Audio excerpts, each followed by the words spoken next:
Hi friends, welcome back to my video. So the topic which I'm going to cover today is converting fractions to decimals to percentage and then degrees, and obviously we'll be doing vice versa as well.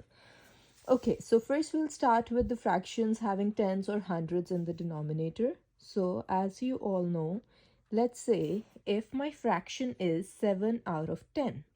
So this one is the fraction form. Okay, so now if I want to convert this one to decimal, it will become, okay, so I'll show you two ways. First is this common method, that is decimal here, 0 at the top, drag it down this way.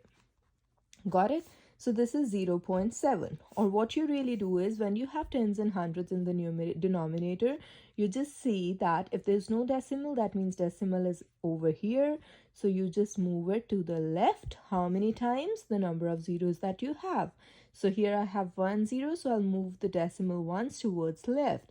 So my answer will be 0.7. So this is the decimal form of this fraction. Okay. So in the next one, I'm going to write percentage for the same. Okay, so percentage is simply decimal times 100. So my decimal was 0.7, times it by 100, I'll get 70%. How? Since 100 is multiplied, this time I'll move my decimal to the right. How many times? The number of zeros that I have. So 1, 2. Always remember, whenever I'm moving the decimal, these valleys are for placing the numbers and these peaks are for placing the decimal. Now I have moved it twice. That means over here, this peak will be for decimal, and since this valley is empty, so I'll have to put a 0 here, and hence my answer is 70%. And the last column is to convert percentage to maybe degrees. So basically, to convert it into degrees, we use the decimal number only. Since for percentage conversion, we multiply it by 100. For converting it into degrees, we'll multiply it by 360 degrees.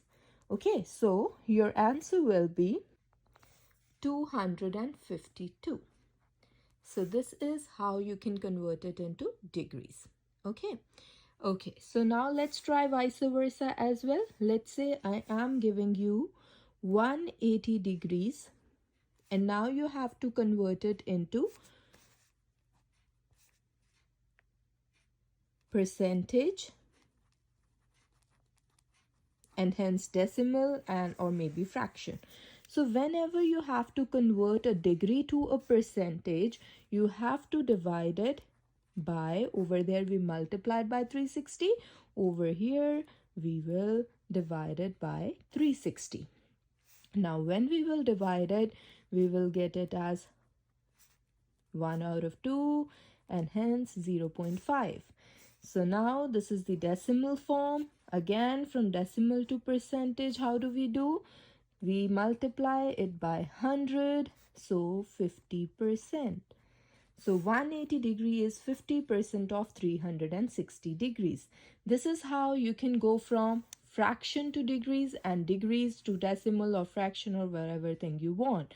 Why do we need it? We obviously need it for analyzing the data and obviously to draw circle graphs and many more things. These applications we'll learn in new video. Thank you.